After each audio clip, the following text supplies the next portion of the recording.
श्रोतागण आए हुए इस कथा व्यास मंच पर आप सभी बड़े ही भाग्यशाली हो। इसलिए पावन इस बिरगांव के सुंदर धर्म नगरी में श्रीमद् भागवत सप्ताह ज्ञान यज्ञ का आयोजित हुआ है समस्त भक्तगणों के द्वारा। और उसी समय के बाद पूज्य आचार्य जी का पदार्पण होगा और उसके बाद आप सभी को दिव्य मंगलमय सुबह इस पावन धारा में स्नान कराएंगे। जैसे गंगा में स्नान करके अपने पाप को हम संचित पाप को निवारण करने के लिए गंगा में स्नान करते हैं, वैसे अपने अंतःकरण के पापों को निवृत्त करने के लिए त्रिविध ताप को निवृत्त करने के लिए पावन कथामृत में स्नान करेंगे। स्नान को श्रवण करते हुए और आप सभी शीघ्र तथा पंडाल पर ज़्यादा से ज़्यादा संख्या में आकर के इस पावन धर्म नगरी में कथा व्यास सम्मुख होकर के बैठ करके सुंदर महात्म का श्रवण करेंगे। आप सभी को जय श्री राधे, धन्यवाद, जय श्री राम।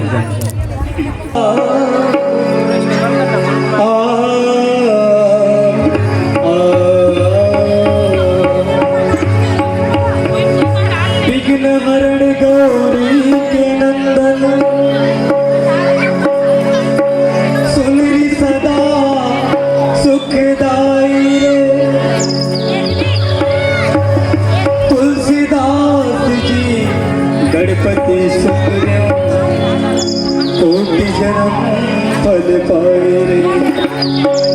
वेद पुराण कथा से पहले जो सुमरे सुखदाई रे, अष्ट सिद्धि नौ सिद्धि लक्ष्मी मनिक इच्छा फल पाए रे।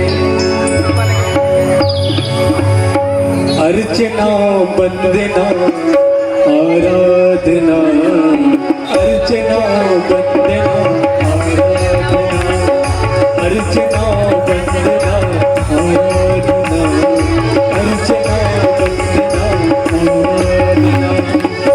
स्वीकारो प्रभु, स्वीकारो प्रभु प्रार्थना, अर्चना वंदना आराधना, अर्चना वंदना आराधना, अर्चना वंदना आराधना, अर्चना वंदना आराधना।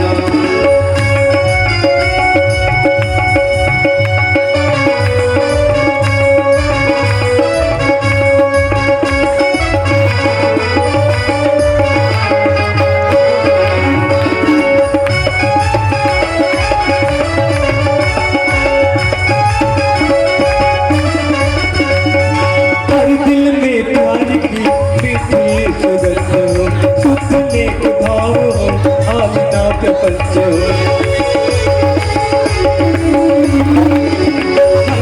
में प्यार की मीठी सुगंध, सुनने के भाव आसना प्रपंच। सभी सुखी रहे यहाँ, सभी सुखी रहे यहाँ कामना, अर्चना वंदना आराधना, अर्चना वंदना आराधना, अर्चना वंदना आराधना, अर्चना वंदना आराधना।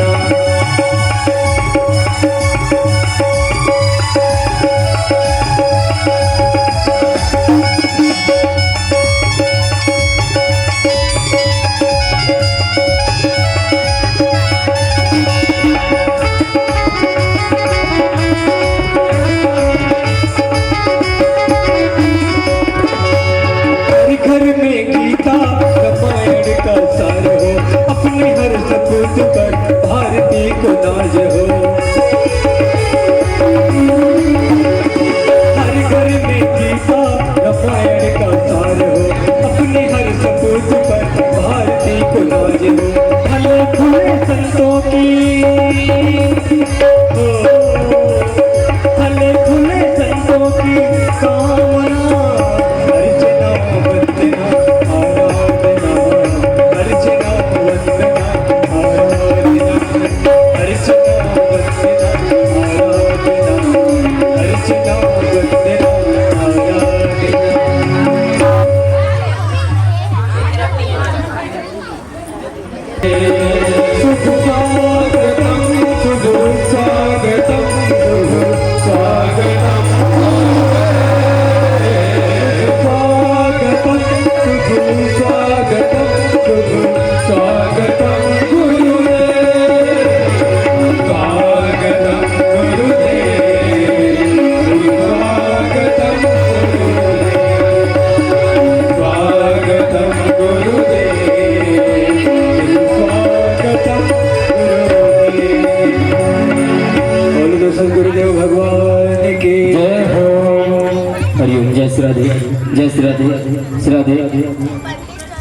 सर्वार्थानामुपक्रमे यन्नत्वा कृतकृत्यास्यो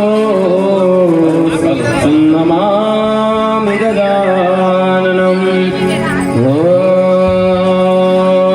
यस्मानुभावम् अखिलसृजसारमेकम् अध्यात्मदीपमतिते सतां ततोऽन्ध्रम् संसार्यां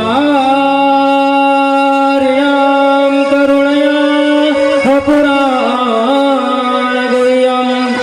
तं व्याससूनुमुपयामि गुरुं मुनीनां तं व्याससूनुमुपयामि गुरुं मुनीनाम्। ओम व्यासाय विष्णुरूपाय व्यासरूपाय विष्णवे नमो वै ब्रह्मनिधे श्रीवसिष्ठाय नमो नमः।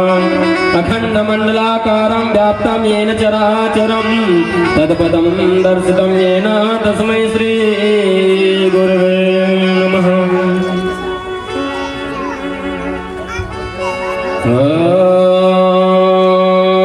नमः कुञ्जविहारिणे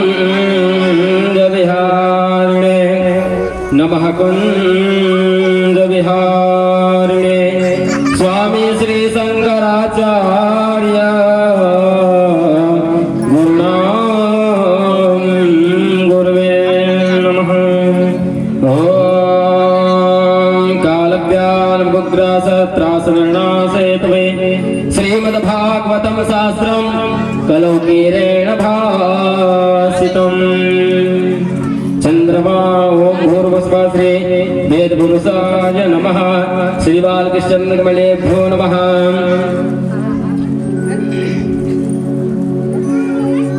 बन्दाउ गुरुपद पदुम परागा बन्दाउ गुरुपद पदुम परागा सुरचि सुबास सारस अनुरागा सुरचि सुबास सारस अनुरागा।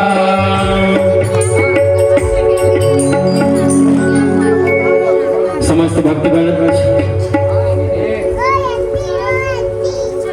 जय श्रद्धे श्रद्धे ग्राम के समस्त भक्तगण और जहाँ तक मेरी ध्वनि जा रही है आप सभी भक्त भगवान के भक्तगण सादर आमंत्रित हैं। इस बिरगांव के पावन धर्म नगरी में श्रीमद् भागवत सप्ताह ज्ञान यज्ञ आयोजित हुआ है, जिसमें आज पूज्य आचार्य जी का पदार्पण हो चुका है। व्यासगत जी में स्नात हो चुके हैं। आप सभी ज्यादा से ज्यादा संख्या में आकर के इस अपने मानव जीवन को कृतार्थ करें और अपने साथ अपने सभी पितृजनों को कृतार्थ करें और आकर के इस कथा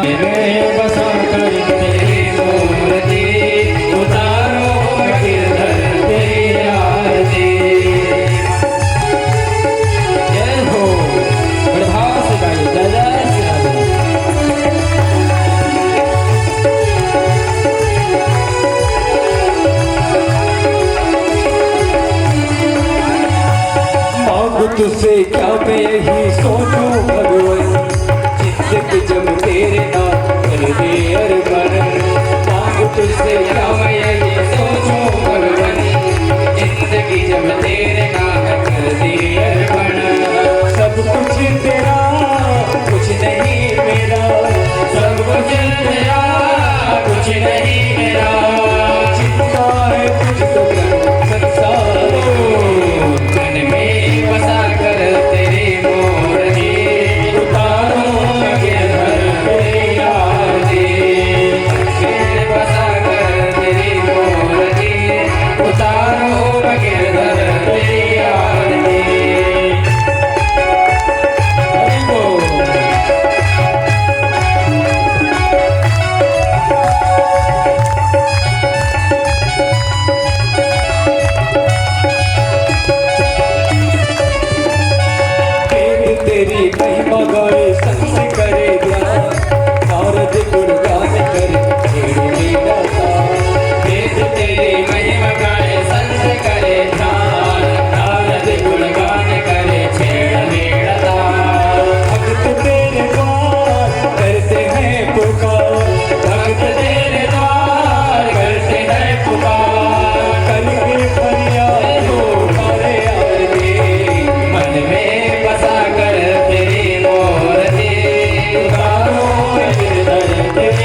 राधे श्याम।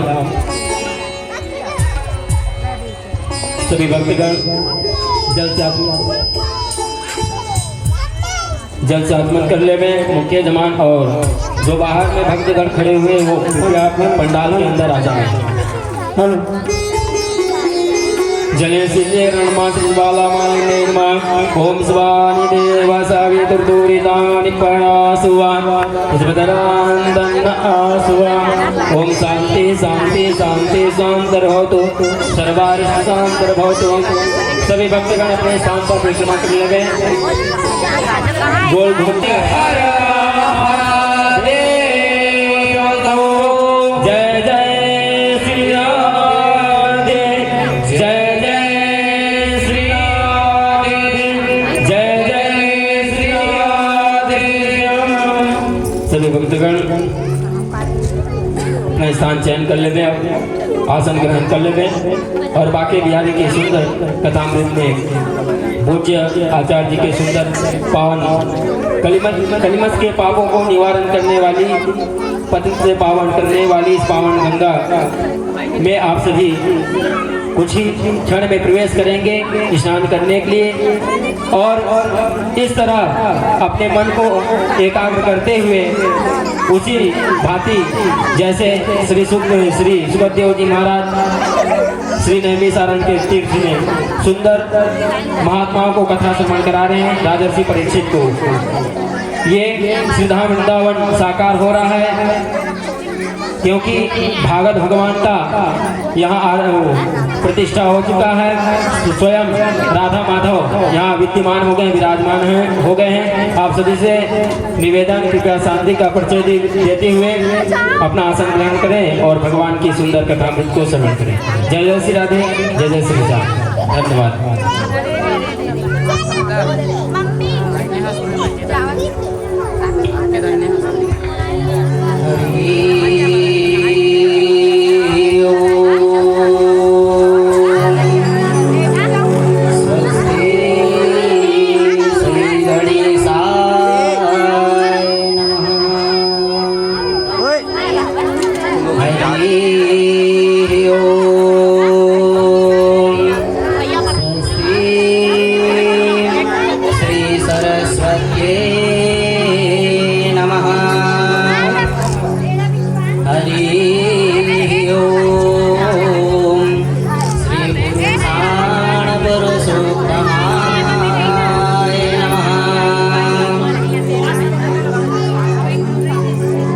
मंगलम भगवान विष्णु मंगलम गरुड़ध्वज मंगलम पुंडरीकाक्ष मंगलाय तनोहरि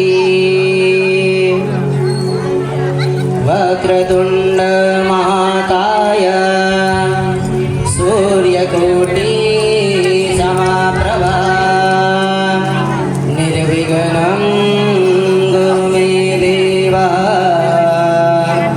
सर्वकार्येषु सर्वदा सर्वमङ्गलमाङ्गल्ये शिवे सर्वार्थसाधिके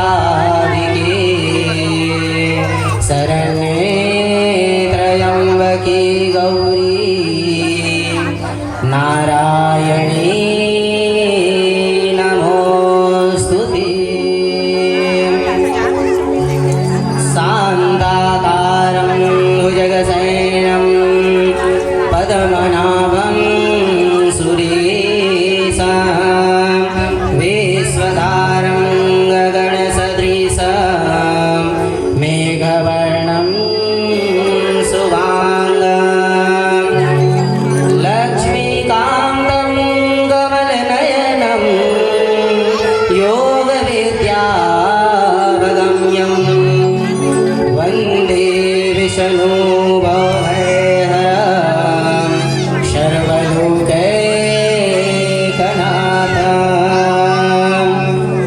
गुरुर्ब्रह्मा गुरुर्विष्णु गुरुर्देवो महेश्वरः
श्री राधे, जय श्री कृष्णा।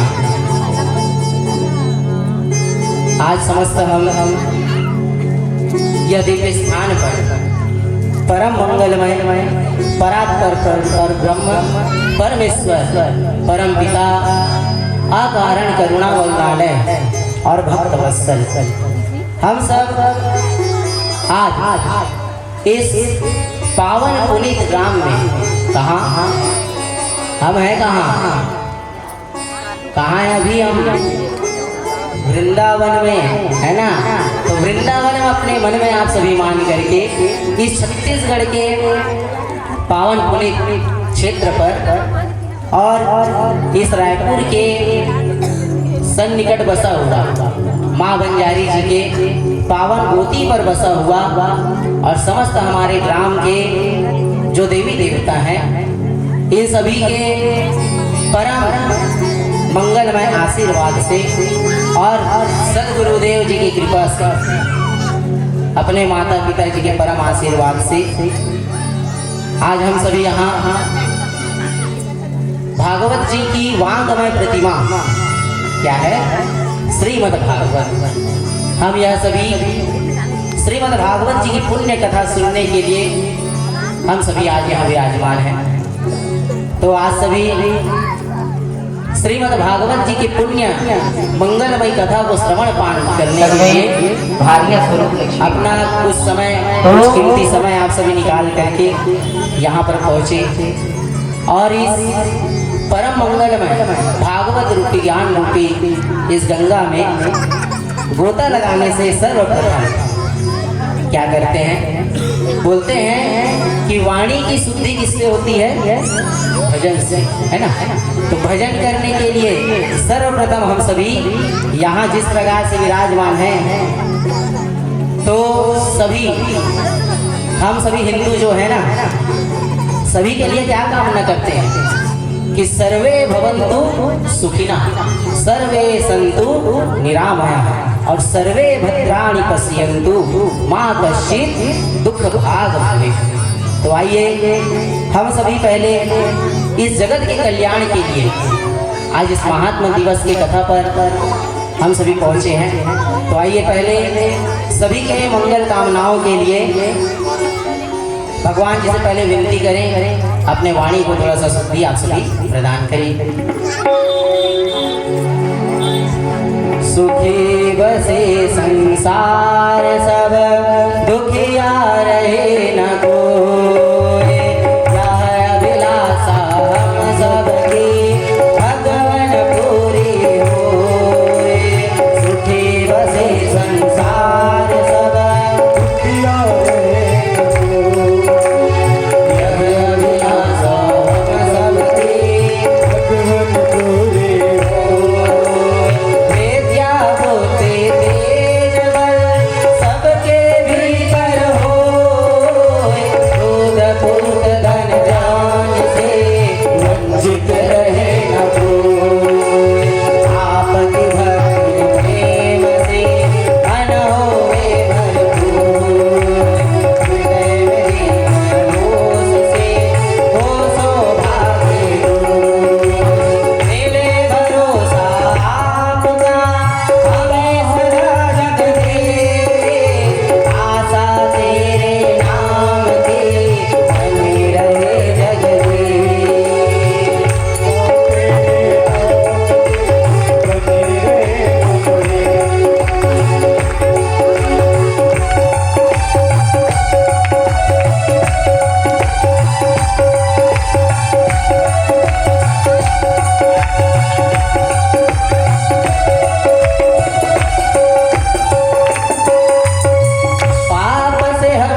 प्रेम से बोलिए भक्त वत्सल भगवान की जय। चलिए सभी एक बार प्यार भरा राधे राधे राधे श्याम से मिला दे। तो हम सभी इस पावन पुनीत मंगल वेला पर भगवान श्रीमद् भागवत जी की यह पुण्यमयी कथा आप सभी श्रवण कीजिए। भागवत जी की कथा प्रारंभ करने से पूर्व हम सभी को थोड़ा सा जानना चाहिए कि भागवत का अर्थ होता क्या है। तो भागवत का अर्थ क्या होता है? भागवत हम कराते सुनते या करते हो। भा में 4 शब्दों से मिल करके बना है क्या? भागवत। भागवत में जो सर्वप्रथम अक्षर कौन सा है? भा। भा से क्या होता है? भा से भागवत। चलो ये भी सही है। और भा से क्या होती है? भगवान भी, वो भी सही। और भक्ति। हम लोग कथा क्यों करते हैं? भगवान को आप भक्ति करेंगे तभी रिझेंगे। तो इसीलिए भा से होता है भक्ति। और भक्ति आने के बाद ग का अर्थ क्या हुआ? ज्ञान। क्यों? भक्ति जैसे ही जागी तो सभी अब बताना नहीं पड़ा कि भा का अर्थ भगवान के अलावा और क्या है? भक्ति। लेकिन ग को सभी समझ गए। क्यों? क्योंकि भक्ति आने से ज्ञान क्या होता है हमारा? अपने आप ही भगवान जी देते हैं। तो ग से होता है ज्ञान। और व से होता है वैराग्य। जब हमारे अंदर भक्ति ज्ञान दोनों जिस प्रकार से समाहित जब होती है तो हमारे अंदर भी क्या आने लगता है? वैराग्य। वैराग्य का अर्थ क्या होता है? ये नहीं, वैराग्य का अर्थ ये नहीं कहीं बोलते हैं भैया आप जंगल चले जाओ, ऐसा नहीं। वैराग्य का अर्थ है कि आप घर में ही भगवान जी की मूर्ति को कोई हमारा सुनने वाला नहीं करके अपनी जो बात है वह किसे बताएं? भगवान को बताना प्रारंभ करें। इससे हमारे अंदर वैराग्य आएगी। और जब हमारे पास भक्ति ज्ञान वैराग्य यह आ जाएगी तब पर प्रभु जी हमें क्या कर देंगे? स से अर्थ क्या हुआ? तार देंगे। बोलिए राधे राधे। अभी थोड़ा आवाज कम है काजी। कलश यात्रा में जब घूम करके आए हैं तब तो कलश यात्रा में सभी अपना भरपूर है ना मजा लिया। भगवान जी की सेवा सभी किए हैं। तो भगवान जी हमको क्या करेंगे? तारेंगे। और थोड़ा सा तारेंगे कब? जब हम यह सभी चीज को मिला करके करेंगे। तो इसीलिए पहले अपने वाणी को शुद्ध करने के लिए भगवान जी को आप सभी रिझाएंगे इस प्रकार से।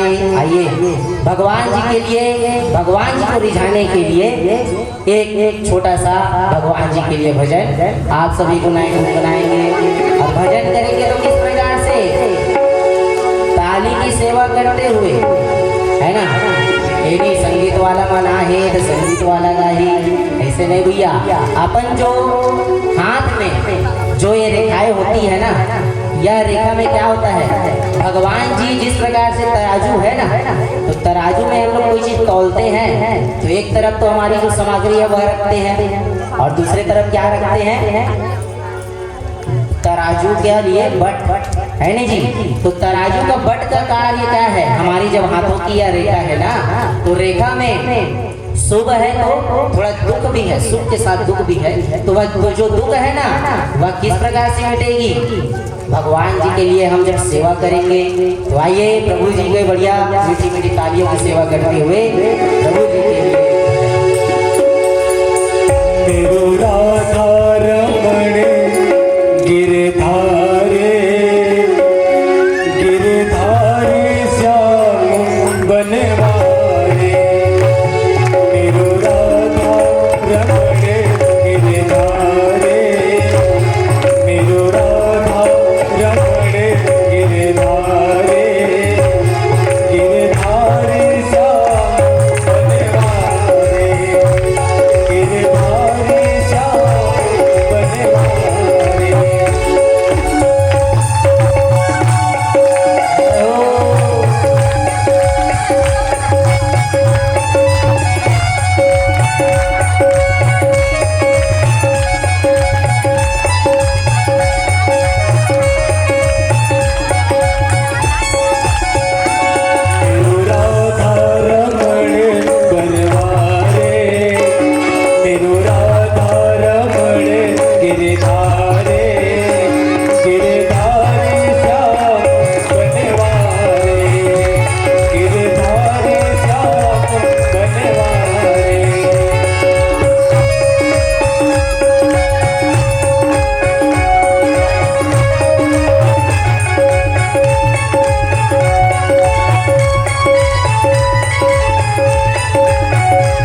श्रीमद् भागवत के इस ज्ञान रूपी गंगा में अब प्रवेश करते हैं। प्रवेश करेंगे किस प्रकार से, सभी हाथ जोड़ लेंगे। जिनको यह श्लोक आता है, प्रायः यह श्लोक सभी को आता है ना। तो यह श्लोक का आप सभी श्रवण करेंगे, जिनको ज्ञात है वह इस श्लोक को उच्चारण करेंगे। आइए भगवान जी के प्रथम श्लोक से इस भागवत रूपी हम यह ज्ञान रूपी गंगा की आज इस महात्मा की कथा का श्रवण करते हैं। महात्मा का अर्थ होता क्या है, और कि कथा हम लोग सुनने के लिए जो यह बैठे है ना, कथा सुनने से महत्व क्या है, इसको सुनने से इसके पुण्य क्या है। तो इस प्रकार से इसके महत्व को जानने के लिए आइए पहले भगवान जी का हम सभी ध्यान करें। ओम सच्चिदानंद रूपाय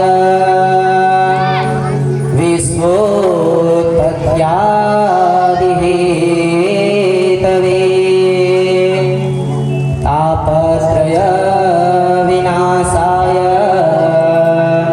श्रीकृष्णाय वयं नमः। तो आइए भगवान जी का ध्यान करें। भगवान जी हैं क्या, पहले भगवान जी होते कौन है इसके बारे में सुनेंगे। भगवान क्या है, तो प्रथम श्लोक में हम ध्यान क्या किए कि भगवान आपका स्वरूप कैसा है, तो सत्य चित्त और आनंद। क्या ध्यान किए हम, सच्चिदानंद। तो सत्य का अर्थ क्या होता है, बताइए मेरी माताओं आप सभी। सत्य का अर्थ है क्या, सत्य, जो हमेशा के लिए ही वह सत्य हो। तो सत्य कौन है, आप सत्य है क्या, जो हम सभी या सुख और दुख के पीछे लगे रहते हैं कि सुख और दुख जो आता है, सुख को हम सत्य मानते हैं कई बार से, लेकिन सुख और दुख कोई भी सत्य नहीं है। यहाँ तक कि जो हमारे इस संसार में जो आए हैं, हम लोग सब बोलते हैं ना, हमारा यह बंगला सत्य है, हमारा यह पैसा सत्य है, या किसी को अपने ज्ञान पर कहते हैं कि यही हमारा सत्य है। लेकिन नहीं, यह सब तो क्या है, यह क्षणभंगुर है। आज सुख है, सुख में हम सुखी हैं, लेकिन सुख के बाद क्या आ जाता है, दुख। तो ना तो सुख सत्य है और ना ही दुख सत्य है। सत्य कौन है, केवल परम पिता परमेश्वर हमारे यहाँ श्री कृष्ण जी, यह सत्य रूपी हैं। तो भगवान जी सत्य कैसे, कई बोलते हैं कि हम भगवान को नहीं मानते, भगवान जी होते ही नहीं। कई बोलते हैं ना भगवान जी हैं, तो आप भगवान जी को दिखाओ तब हम उसको मानेंगे क्या, कि वो हैं, सत्य है। लेकिन नहीं है, कई चीजों का जो अर्थ है, अभिप्राय है, आशय है, उसको हम तो है तो, लेकिन हम उसको दिखा नहीं सकते।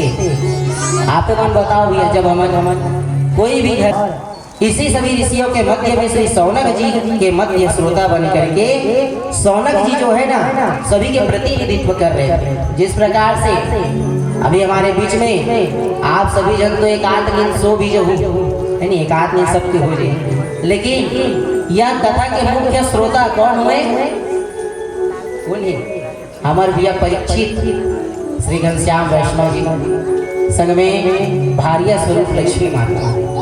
तो वह जो है शौनक ऋषि जी इसी प्रकार से श्रोता बन करके बैठे हुए।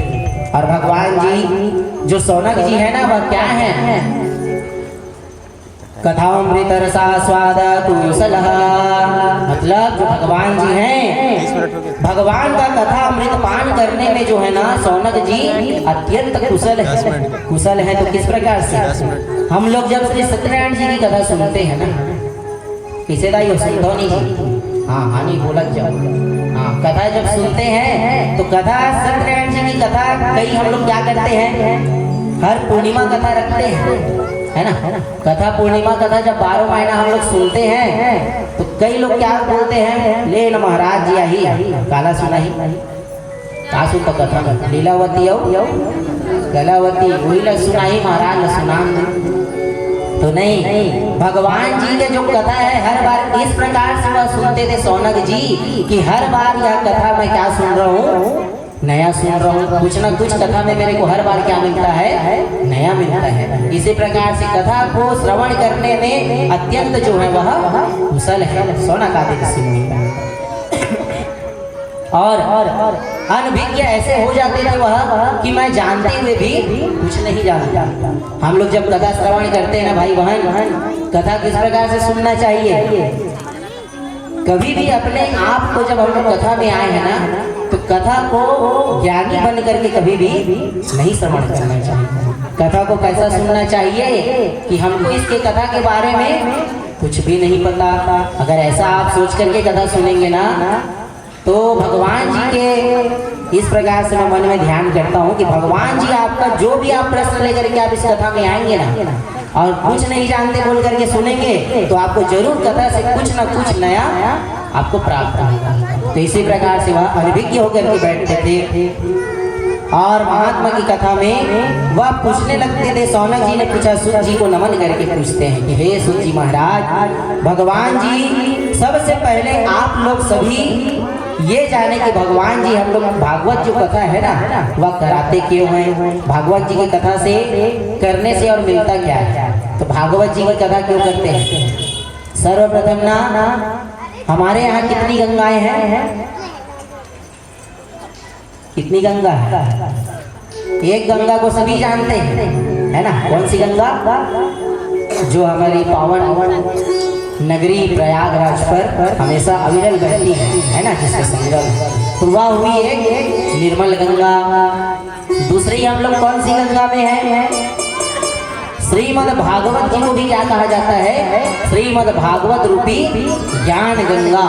मतलब अगर आपको ज्ञान चाहिए तो श्रीमद् भागवत का आप सभी श्रवण कीजिए। तो इसीलिए एक गंगा जो है उसमें तरना है तो हमको तो चल करके जाना पड़ेगा, है ना। गंगा नदी जाएंगे तभी हमारा जो है पाप क्या होता है, धुलता है। तो कई ऐसे हैं भैया कि हम जाने में कई असमर्थ है ना, तो वहां तो जा नहीं सकते। इसीलिए हम कौन से गंगा में आए हुए हैं आज सभी, बिना टिकट के गंगा, और पार भी कैसे करने वाला। भागवत रूपी जो गंगा है, एक जन्म नहीं, दो जन्म नहीं, कितने जन्मों की जो पाप है काटता है। पहले तो 7 जन्मों की कथा, हाँ सब बोले 7, बहुत बढ़िया। 7 जन्म नहीं तो जो कष्ट है उसको दूर किया। लेकिन जो भागवत रूपी गंगा जो यहाँ पर बह रहा है ना, तो यह गंगा कितने लोगों को तारती है, 7 जो पीढ़ी है ना, 7 पीढ़ी तो हमारा तर है। जो बोलते हैं पुराने जो हमारे 7 पीढ़ी आए ना, वो हम लोग इस भागवत को हम जो कर रहे हैं, एक सभी इस मोहल्ले को, सभी संसार को थोड़े से तारने के लिए। तो जितने लोग भी कथा सुन रहे हैं ना, 7 पीढ़ी तो अपने तरीके, इसके लिए कोई भी दो राय नहीं है। लेकिन कथा सुनने से अपनी जो अब पिछले 7 पीढ़ी है वो तरी, और आने वाली जो 7 पीढ़ी है वह भी क्या होती है, तरती है। कितनी पीढ़ी हुई, 7 दूनी 14, और एक 7 पीढ़ी और है। किसके, 7 पीढ़ी होते हैं अपने पक्ष के, 7 पीढ़ी हुए कौन से, अपने अगर पत्नी है तो पति देव के पक्ष से, और पति है तो पत्नी के पक्ष से, है ना। और जो हमारे माता है ना, जिसको हम लोग नानी भी बोलते हैं, मतलब हमारी जो नानी पक्ष जो बोलते हैं हम लोग, तो 7 पीढ़ी अपनी, 7 पीढ़ी पिताजी की, और 7 पीढ़ी जो है हमारी नानी की। तो कितने पीढ़ी हो गई अब, 7 या 21, है ना। तो 21 पीढ़ी को यह भागवत रूपी जो गंगा है वह तारती है। बोलिए भक्तवत्सल भगवान की जय, श्रीमद् भागवत महापुराण की जय। तो भैया हम लोगों को यह कथा समझना है कि पुराण द्वारा हमारे यह जो कथा है वह निकली श्रीमद् भागवत रूपी गंगा। भागवत रूपी जो गंगा है कौन से पुराण से निकली है, और भागवत पुराण तो एक अलग है, वो बढ़िया है। भागवत पुराण हम लोग सुनना कब से चालू करेंगे, कल से। आज की कथा कौन से पुराण की कथा सुनेंगे, पद्म पुराण की कथा, जो महात्म्य में कथा होती है ना, 4 अध्याय की कथा आज आप सभी सुनेंगे। तो यह कथा कौन सी है? पद्म पुराण की कथा है। तो आप यह पुराण की पद्म पुराण 2 पुराण सुन रहे हैं आप सभी आज। जो आज की कथा सुना देना सब लोग बताओ। हम तो 2 पुराण सुने। कौन कौन सा? एक भागवत महापुराण और एक पद्म पुराण, है ना। इसीलिए एक के द्वारा आप सभी जो है भगवान जी की कथा हम सभी किसी एक के द्वारा श्रवण नहीं कर सकते, है ना। क्योंकि कोई भी एक चीज से ही भागवत हो जाए ऐसा हम सोचेंगे तो वह संभव नहीं है। पैसा से ही भागवत हो जाए सोचेंगे फिर भी संभव नहीं है। केवल पैसा लगाएंगे बताएंगे तो भागवत हो जाएगी क्या? अगर किसी का सहयोग ना हुआ। आज हमारे बीच में जो हमारे सभी ब्राह्मण देव जी आए हैं, जो हमारे वेदी पूजा सभी करवाए, तो बताइए पैसा ही बस देंगे बोलेंगे और ब्राह्मण नहीं बुलाएंगे तो आपका हो जाएगा पुराण? नहीं। अगर हमारे संगीत के माध्यम से हमारे जो भैया लोग हैं जिनके असीम कृपा से हमारी कथा को हम लोग तो सुन ही रहे हैं, लेकिन दूर दूर तक भी है नहीं हमारे चोंगा और पोंगा के माध्यम से, है ना, सभी मोहल्ले वासी भी हमारे इस कथा को सुन करके क्या हो रहे हैं, तरेंगे। तो इनका भी बहुत बड़ा कृपा है। पैसा देंगे और साउंड वाला नहीं बुलाएंगे तो भैया घर में ही कथा सुनो, ऐसा हो जाएगा भैया। और हमारे जो हमारे संगीत वाले भैया लोग हैं, हेमन लखमन कावर बुलाते हैं भागवत की कथा तो महाराज मन करते कावर बुलाता है। जो आप मन प्यार से कथा का श्रवण करता हो ना, तो बताए हैं ताली बजाए से ही सबों के कष्ट दूर होते। तो ताली कैसे बजते? आजकल अपने आप ताली नहीं बजाए, कोई सीताराम बोली ताली नहीं बजाए आदमी। आजकल ताली कब बजाते? जब थोड़ा और भैया मन के भी सहयोग होते तब, है ना। और हमारे आजकल जो अभी यहाँ पर आए हुए भैया सभी से निवेदन है, आप सभी कथा तो यहाँ सुनेंगे ही सुनेंगे, लेकिन हमारे भैया जो वीडियो वाले भैया भी हैं, हमारा यह कथा जो है ना यूट्यूब में भी प्रसारण होगा। आप सभी से भी निवेदन है कि समय जो है कुछ समय निकाल करके आप यूट्यूब में हमारे यूट्यूब वाले सभी वीडियो वाले भैया का भी थोड़ा शुक्रिया है। और वीडियो वाले भैया का भी जो लिंक है आपको वह तो मिल ही रही होगी, कुछ देर में आपको सभी लिंक भी प्राप्त होंगे। वरना इस ज्ञानी भैया महाराज के नाम को तो सब जान रहे हैं। आप चंदन तिवारी जी महाराज करके यूट्यूब में आप सर्च करेंगे ना, तो आपको यह कथा आज बस नहीं हर दिन यह कथा आपको सुनने के लिए मिलेगी। तो आप सभी यूट्यूब में भी इसको सर्च करके श्रवण कर सकते हैं। बोलिए भक्तवत्सल भगवान की जय। तो इसके महात्मा की कथा आप सभी ध्यान पूर्वक श्रवण कीजिए। संसार भैया जो बोलते हैं संसार क्या है? यह ना जो संसार है बचपन से हम सभी सुनते आए हैं कि संसार जो है थोड़ा थोड़ा क्या होता है बोलते हैं, सरकते रहता है बोलते हैं थोड़ा थोड़ा, है नहीं। कई जगह गाना देते भैया क्या बोलते हैं, आज वहाँ का आगे भूकंप आ गई। कहा रहे संसार की सरकना यही है, कहीं कहीं थोड़ी आपदा आते रहती है। तो संसार जो सरक रही है ना, इसको एक स्थान पर रखने के लिए हम सभी महात्मा की तरफ तो भगवान जी श्रीमद् भागवत संहिता को कली काल में प्रकट किया श्री सुखदेव जी महाराज। तो क्या कहते हैं, काल व्याल मग्रास सत्रास निर्गुणासाहितवे श्रीमद् भागवतम शास्त्र कलो किरेण भासितम् किरेण सुखेन भासितम्। तो तोता जो होता है ना, हम सभी तोता देखे हैं, कई तोता पालते भी हैं, है ना। तो तोता जो है तोता कैसा बोलता है? हमेशा मीठा बोलता है। तो तोता जिस प्रकार से मीठा बोलता है, तो उसी प्रकार से जब सुखदेव जी इस श्रीमद् भागवत जी को कहे ना, तो कैसे कहे? अत्यंत मीठे शब्दों से कहे। तो भगवान जी की कथा को कहे कि कल्याणकारी या भागवत रूपी जो फल प्रदान करती है ना यह कथा, तो यह मनमुखी फल नहीं होता। भागवत क्या है? बहुत मीठा फल है। और फल भी कैसा है? बहुत बहुत पका हुआ फल है। और श्री सुखदेव जी के मुख से क्या हुआ फल है? यह जूठन किया हुआ फल है। तो सभी बोलते हैं कि भगवान महाराज जब यह फल है तो यह फल जो है वो बहुत मीठा और एकदम शुद्ध कैसे हुआ? क्योंकि इसमें तोता का मुख पड़ा, तो फल क्या हो गया बोलोगे आप सभी? फल जो है जो झूठा है बोलेंगे, तो झूठा है तो यह फल मीठा कैसे हुआ? तो नहीं भैया, भागवत रूपी जो गंगा है ना वह अत्यंत गलित फल है, मतलब गला भुना हुआ भी है, मीठा भी है और शुद्ध भी है। किस प्रकार से कि भागवत जी जो होती है ना वह जो है भय से मुक्त करने वाली होती है। भागवत जी की जो कथा है बहुत मीठा फल है, बोले तो फल है तो गला हुआ भी है, तो गला हुआ है तो यह जब पेड़ से गिरा, कहाँ से गिरा? यह श्री शिव जी के मुख से गिरा हुआ फल है। शिव जी के मुख से कहाँ गिरा यह फल? कहाँ गिरा?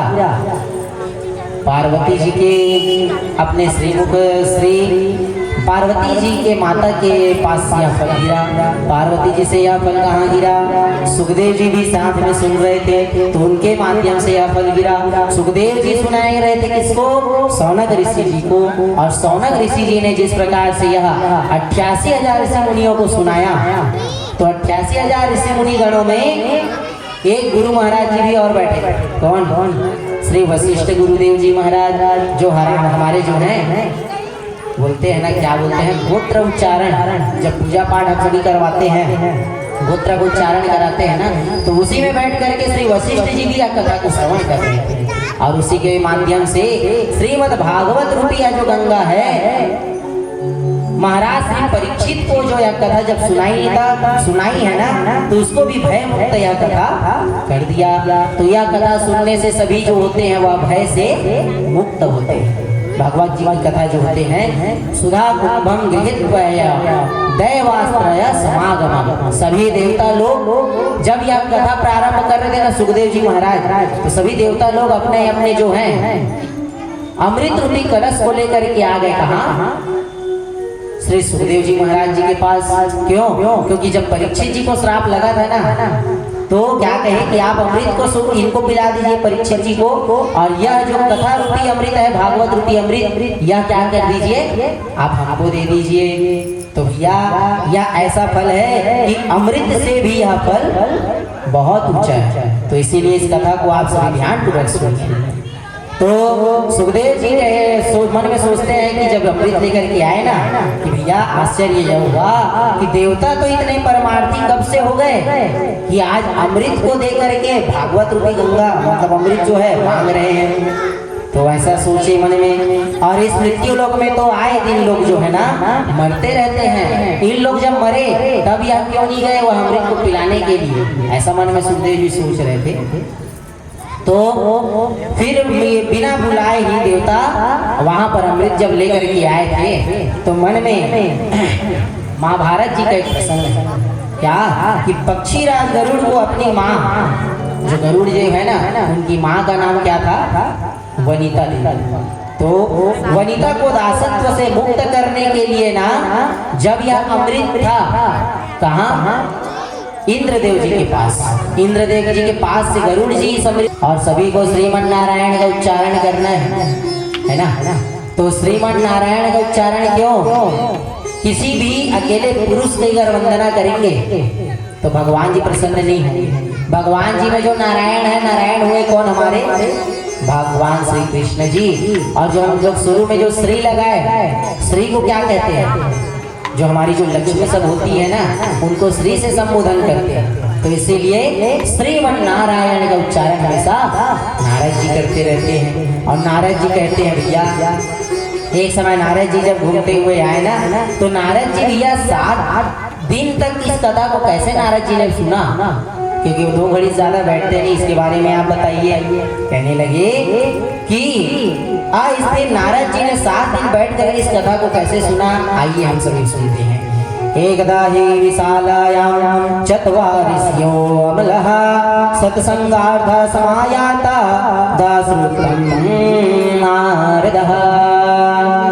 अर्थात एक समय की बात है, श्री बद्री नारायण धाम में सनक आदि चारों भाइयों ने सत्संग सिंह की इच्छा से विचार करने के लिए ना इस पृथ्वी पर घूमते हुए आए और भागवत जी की बहुत बढ़िया मन में ध्यान करके पूजन अर्चना करने लगे।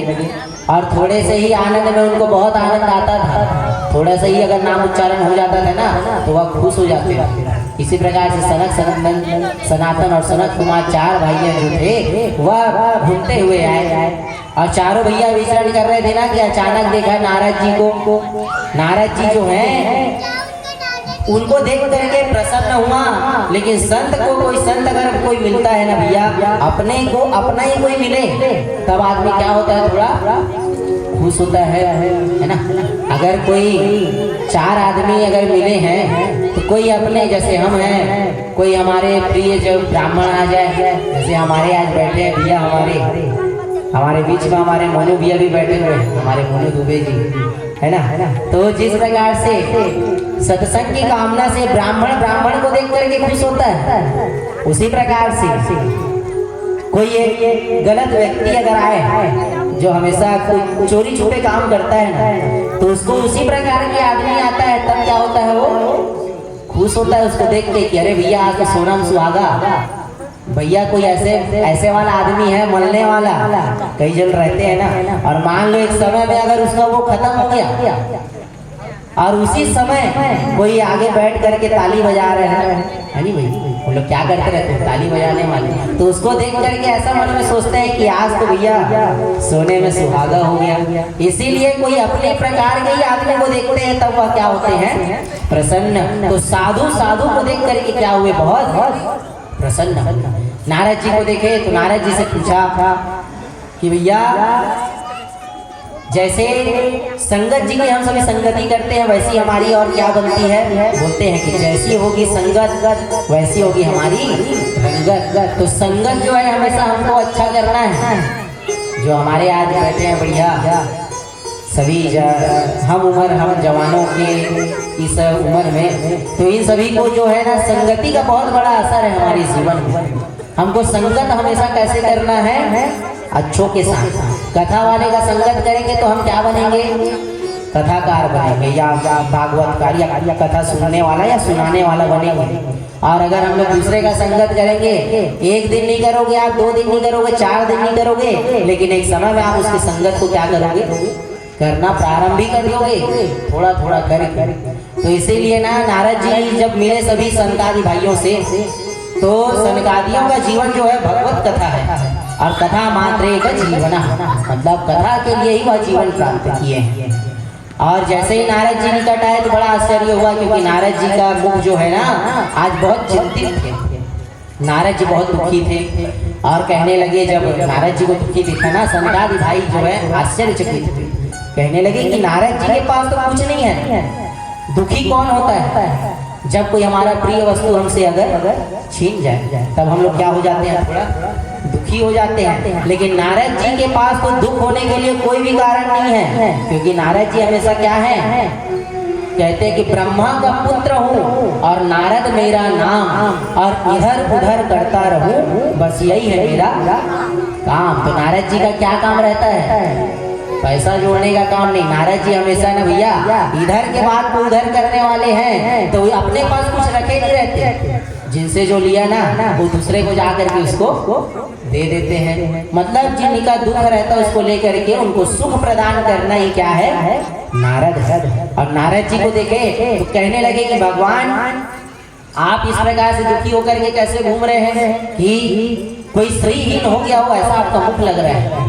क्या हुई नारद जी, आपके पास तो कुछ नहीं है। तो कहने लगे कि कथम ब्रह्मानिदेहं मुखम कुंचिश्चाचतान्तुरो भवान द्वारितं गम्यते कुत्र कुतश्चागमनं तव एदानि शून्यचित्तोऽसि गतवित्तो यथा जनः तवेदं मुक्तसङ्गस्य नोचितं वद कारणम्। कथम दीन मुख, आप ऐसे दीन मुख लेकर के किस प्रकार जा रहे हैं नारद जी, क्या हुआ? तो और ऐसा आप घूम रहे कि आपकी कोई धन चोरी हो गई, आपके पास तो कोई धन भी नहीं, आपने जो लिया उसको किसी को दे दिया।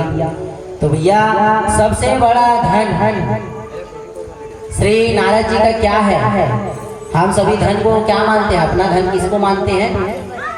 हमारा जो संतान, हमारा जो पुत्र पुत्रियां जो है संतान, उसको हम लोग अपना धन मानते हैं कई लोग, है ना। लेकिन नहीं, वो हमारा धन नहीं। हमारा धन कई लोग मानते हैं कि हमारा ये पैसा कौड़ी रुपया बंगला नौकर चाकर ये हमारा धन है, ऐसा सोचते हैं। वैसा भी नहीं, वो भी हमारा धन नहीं। हमारा तो धन क्या है? सबसे बड़ा धन है श्री राधा नाम का धन। तो राधा नाम का धन है, और राधा धन जो है इसको दूसरा धन चोरी होने का तो एक कारण भी बन सकता है, लेकिन यह राधा धन कभी कोई चोरी नहीं कर सकता। आप राधा नाम के धन को कहीं भी रख करके जा सकते हैं, है ना। और सभी से निवेदन है, आज प्रथम दिवस में एक नियम बनाओ, जब हम लोग कोई फोन रिसीव करते हैं, किसी का फोन जब उठाते हैं ना, तो हम लोगों का एक आदत है, पहले सभी कोई मिलते थे तो सब क्या करते थे? सभी एक दूसरे को या सीताराम, है ना, या राधे श्याम, या राधे राधे कहते थे। लेकिन जब हमारा मोबाइल का युग आया, आजकल सब मोबाइल में क्या बोलना प्रारंभ किए, सभी क्या बोलते? मोबाइल आता है, उठाते हैं सीधा तो राधे राधे। हाँ, एक दो लोग चलो ठीक है, बढ़िया है, बढ़िया है, वो लोग बोल रहे हैं राधे राधे, और बाकी लोग हेलो कौन बोलते हैं? लेकिन नहीं, या छोड़िए भैया, हेलो हाय करना हमारे सभ्यता में नहीं है। हमारी सभ्यता तो कौन सी है? राधे राधे करना। तो आज से सभी जोड़ करके रखो कि हमेशा किसी से मिले, और किसी का भी फोन अगर हम लोग आता है तो रिसीव करते हैं ना, तो सभी को क्या बोले? हम सभी हेलो के जगह राधे राधे आप सभी बोलेंगे, सभी बोलेंगे ना। किसी का आवाज नहीं आ रहा है, बोलो राधे राधे। ऐसा आज से फोन में किसी का हाय हेलो नहीं होना चाहिए। महाराज से भी बात हो रहा है, हाँ, सभी राधे राधे सीख लो, 7 दिवस में सीख करके जाना है यहाँ से। तो बहुत संगादियों के समझाने पर अगर आप जैसे महात्मा ही मुंह लटका करके घूमेंगे नारद जी प्रभु, तो कैसे होगा? इस दुनिया का जो है सदगति कैसे होगा? आपके दुख का कारण बताइए। तो नारद जी ने अपना कहा कि मैं अपनी समस्या को सुनाता हूँ, आप सुनिए। मैंने संसार के समस्त इच्छाओं से परिभ्रमण करने के लिए जब मैं संसार में निकला ना, सत्संग करने की इच्छा से मैं घूमने के लिए निकला, और निकलते हुए मैंने संसार के तीर्थों को घुमा, पर कहीं भी मुझे सत्संग का आनंद प्राप्त नहीं हुआ। तो नारद जी कहाँ कहाँ घूमे भैया? पुष्करम चा प्रयागम चा काशीं गोदावरीं तथा हरे क्षेत्रम गुरु क्षेत्रम श्रीरंगम सेतु बंधनम एवमादिषु तीर्थेषु भ्रमणायतस्ततः। तो कहने लगे, जब मैंने समस्त भूमंडल में मेरे चित्त को शांति नहीं मिली ना, तो मैं घूमते हुए सोचा कि चलो अब संतों के पास चला जाए, तो संभवतः यहाँ शांति मिलेगी। यह देख करके कहाँ चले गए? वह हमारे इसी कलिकाल में आए घूमते हुए नारद जी। तो देखते हैं क्या कि आजकल कोई भी सत्संग में ध्यान नहीं दे रहा है। समय तो भरपूर है, सभी के पास भरपूर है, लेकिन सत्संग में कोई भी जाना नहीं सोच रहा है। सत्संग को सभी छोड़ दिए हैं, और सभी संसार क्या हो गया है? या पाप में विलीन हो गया है। पाखंड निरताः संतः, मतलब जब मैं संतों के पास गया तो कई संत भी ऐसे मिले मुझको कि वह भी पाप में ही थोड़े से रत हैं, सभी संत नहीं, कुछ संत। ऐसा देख करके भैया मेरा मन में बहुत दुखी हुए। और पाप जिस प्रकार से पाप का ही जो खंड है वह क्या हुए? पाखंड, मतलब इस संसार में पूरा पाखंड विराजमान है, ऐसा मैंने सोचा। तो भैया जैसे मैंने ना एक बंगला देखा, बहुत बड़ा बंगला। तो बंगला जब देखा तो मैंने किसी से पूछा कि भैया यह बंगला किसका है? हम लोग जब संसार में आए ना, तो नारद जी जब आए तो पूछे कि भैया ये बंगला इतना बड़ा किसका है? तो एक ने क्या कहा, भैया ये त्यागी जी का बंगला है। अब सोचो भैया, त्यागी जी का बंगला है, तो इस प्रकार से उनसे कहा, और यह बच्चे किसके हैं? अब जब हमारा सब बच्चे को खेलते हुए देखे ना किसी के घर में घुस करके, तो बोले बच्चे किसके हैं? तो बच्चे हैं किसके? बोले ब्रह्मचारी जी के बच्चे हैं। ये नाम ब्रह्मचारी और बच्चे बहुत। तो ऐसे भैया वहाँ ब्रह्मचारी घूम रहे थे, और इतना शोर हल्ला कहाँ सुनाई दे रहा है आजकल? कई लोग कानों को जो है ना प्रिय नहीं लगती, ऐसा भी आवाज कई जगह से आता है। तो यह शोर और शोर शराबा किसका है? तो क्या बोलते हैं, यह मौनी बाबा जी का आश्रम है, ऐसे बताने लगे। तो मौनी बाबा जी के आश्रम में क्या हो रहा है? शोर हल्ला। इस प्रकार से कहा इसी कलयुग में। तो नारद जी कहने लगे कि तपसी धनवंत दरिद्र गृह कली कौतुक तात न जात कही। मतलब या पहले महात्मा जितना विरक्त होता था ना उतना ही महान बनता था, लेकिन आजकल के कैसे हो गए हैं, जितना वैभव संपन्न महात्मा होगा उसी प्रकार से उसकी ख्याति जो है वह बढ़ेगी। ऐसा मैंने मैं सोचे और मैं बोला कि चलो छोड़ो महात्माओं से मिलना, अब मैं चलूँ कहाँ, थोड़े गृहस्थियों पे गया। तो गृहस्थी भी जो है बहुत विडम्बना था। तरुणी प्रभु तागे हे श्याल को विदाय कहा, कन्या विक्रयणो लाभराती च कल्लना। मैंने देखा गृहस्थों के यहाँ माता पिता की सेवा तब तक की जाती है। कब तक की जाती है आजकल माता पिता की सेवा? जब तक किसी को किसी से कुछ उससे लेना नहीं है। मतलब अगर 2-4 भाई है ना, तो जब तक उसको बांटना है ना तब तक माता पिता साथ में रखते। और जब सब चीज बढ़ गया तो माता पिता जिनको भी आजकल क्या कर देते हैं, बांट देते हैं। लेकिन नहीं भैया, हमको कभी भी माता पिता का बंटवारा कभी भी नहीं करना चाहिए, क्योंकि माता पिता से बड़ा भगवान तो एक है। लेकिन भगवान जो है कलयुग में जो भगवान है, हमको भगवान जी कौन है, या भगवान जी के पास तो जब जाते हैं ना तो भगवान जी बात नहीं कर सकते हमारे लिए। भगवान जी बोलते नहीं है, करते सब है, क्योंकि सुन ही बिना बिनु काना बोलते हैं, है ना। बिना कान के ही सुनते हैं, बिना मुख से बोलते हैं।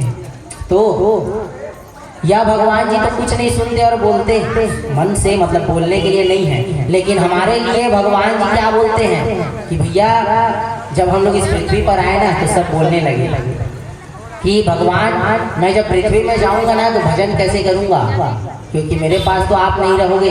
तो क्या बोलते हैं भगवान कि मैं तो नहीं रहूंगा तुम्हारे पास, लेकिन तुम्हारे लिए मैं एक साक्षात बोलता हुआ भगवान भेजूंगा। तो भगवान ने किसको भेजा कलयुग में हम लोगों के लिए? भगवान माता और पिता को। इसीलिए माता पिता को हमेशा हमको पूजा करनी चाहिए, माता का पूजन हमको करनी चाहिए। तो इसी प्रकार से ना गृहस्थी लोग जो है अपने माता पिता को बहुत फटकारते हैं। ऐसा देख करके उनका मन जो है बहुत दुखी हुआ। जो गृहस्थी थे वह अपने पत्नी में ही रत रहते थे, ऐसा भी मैं व्यवहार देखा। भगवान की पूजा पाठ में कोई ध्यान नहीं देता था। ऐसा सोच करके मेरे मन को बहुत दुख हुआ। और इसी प्रकार से जब कोई माता पिता से चर्चा भी नहीं करता था ना, तो कोई बड़ा भारी कार्य भी जब किया जाता था। आजकल कई लोग हैं जब बहुत बड़ा बड़ा कार्य करते हैं ना तो अपने माता पिता से राय नहीं लेते आजकल, है ना। आजकल कोई अपने माँ पिता जी से पूछ करके बड़े कार्य चालू नहीं करे। आजकल कागज से पूछ के चालू कर दे। और कोई सलाह भी लेना है ना तो अपन सारा जगह फोन लगाते नहीं जी। अपन जो साला है अगर करने वाला बढ़िया है ना, अरे साले साहब भैया कहाँ आओ कुछ बात करनी है। तो नहीं, कई जगह बोलते हैं कि दीवार बिगाड़े आरो और घर बिगाड़े सारो। हर जन के लिए रहे तो कैसे कहा कि दीवार में कौन बिगाड़ता है? जो हम लोग दीवार में कई लोग हैं क्या बनवा देते हैं दीवार में हमेशा अलमारी और आरो की। तो दीवार बिगाड़े आरो, बाकी समझ में। बोलिए भक्त वत्सल भगवान की। तो इसीलिए राय लेना चाहिए ना तो माता पिता से पूछ करके राय ले, तब हमारा जो कार्य है ना सिद्धि प्रदान नहीं भी होगा, फिर भी माता के बोलने से, पिताजी के बोलने से वह कार्य क्या हो जाता है, हमारा सिद्ध हो जाता है। इसीलिए अपने माता पिता की हमको सेवा हमेशा करनी चाहिए। तो इसके लिए जब नारद जी ने इस प्रकार से सभी हालचाल को देखा तो वह देख करके घूमते हुए चले गए, बाहर निकले कहीं और सोचा कि अब यहाँ से कहाँ जाए भाई, जाए भैया। तो मुझे तुरंत वृंदावन का स्मरण हुआ और वृंदावन की ओर में गया, क्योंकि वृंदावन में क्या है, भगवान जी वास करते हैं। तो वहाँ तो जरूर होगा भगवान जी की कथा, भगवान जी की सत्संग सोच करके गए। लेकिन वहाँ भी भगवान भागवत जो है ना दिव्य प्राकट्य भूमि के यमुना पुलिन पर मेरे भी चित्त को अवश्य विश्राम मिलेगा, ऐसा सोच करके तो मैं गया। यमुना तट पर वृंदावन धाम जब पहुंचा ना, तो वहां पहुंच करके एक और आश्चर्य देखा। क्या देखा? वृंदावन में जब पहुंचे तो तथा स्वयं मया दृष्टवम श्रूयताम तु मुनीश्वरः एका तो तरुणी तत्र निष्णात भिन्ना मानसः। कि इस प्रकार से देखा कि वहाँ एक बहुत तरुणी अवस्था में 16 वर्ष की अवस्था में एक माता जो है, कन्या जो है बैठी हुई है, और उनके गोदी में जो 2 पुत्र हैं वह बहुत जो है अजर अवस्था में लेटे हुए हैं, और उसके सामने वह तरुणी जो है बहुत रो रही है। ऐसा देखा, मैं वहाँ सोचा कि वहाँ जाकर के इनसे खबर लिया जाए कि क्या बात है, लेकिन कहीं भी ना उनके सामने जो है ना गंगा यमुना गोदावरी ऐसी 7 कई बड़ी बड़ी स्त्रियां हैं, वो भी खड़ी हुई थी। तो स्त्रियां जब ज्यादा खड़े हुए हो तो किसी भी ज्ञानी पुरुष को वहां पर ज्यादा जाना नहीं चाहिए। तो ऐसा सोच करके मैं सोचा कि वहां नहीं जाता, लेकिन जब बहुत रो रही थी ना, तो मेरे मन में जो है थोड़ा सा मन डगमगाया। मैं सोचा कि क्यों नहीं इसके जो दुख है इसको दूर करके थोड़ा सा दूर करूं, लेकिन फिर मैंने मैं सोचा कि नहीं छोड़ो भैया, कौन जाए इन महिलाओं के चक्कर में। ऐसा सोच करके नारायण करके मैं वहां से फिर निकला। जैसे ही मैं निकल रहा था तो उसी समय एक आवाज आई, क्या कि भो भो साधो क्षणं तिष्ठा मच्चिन् चिन्तामपि नाशया दर्शनं तव लोकस्य सर्वादात्यहरं परम्। महाराज जी कहाँ भाग रहे हो भैया? 1 मिनट तो रुकिए, और आप जैसे संतों के दर्शन मात्र से ही जीवन में जो है ना पुण्य उदय हो जाता है। आप चाहिए मत, आप रुकिए। ऐसा बोल करके मुझे पीछे से आवाज आई। मैं गया उनके पास, थोड़ी बताइए क्या बात है देवी, आप इतना क्यों विलाप कर रही हैं, आप रो क्यों रही है इतना? तो काम आई वहाँ, तो यह देख करके देवियाँ जो है ना घेर करके उनको कहने लगी कि भैया यह जो स्त्री है वह कौन है? वह देवी है। कौन सी? भक्ति महारानी। भक्ति महारानी देवी है। तो यह अपने रो रही है, और यह जो 2 अचेत अवस्था में जो पड़े हैं वह कौन है? इनके 2 पुत्र हैं, और यह कौन है? ज्ञान और वैराग्य। तो वृंदावन में भक्ति तो जवान है, लेकिन ज्ञान और वैराग्य क्या है? थोड़ा से जर्जर अवस्था में। तो भैया कोई माता अपने पुत्र को अपने से ज्यादा उम्र में देखे तो वो खुश होगी कि दुख? बताओ। माता जो है 16 वर्ष की है, और दोनों पुत्र कैसे हो गए हैं?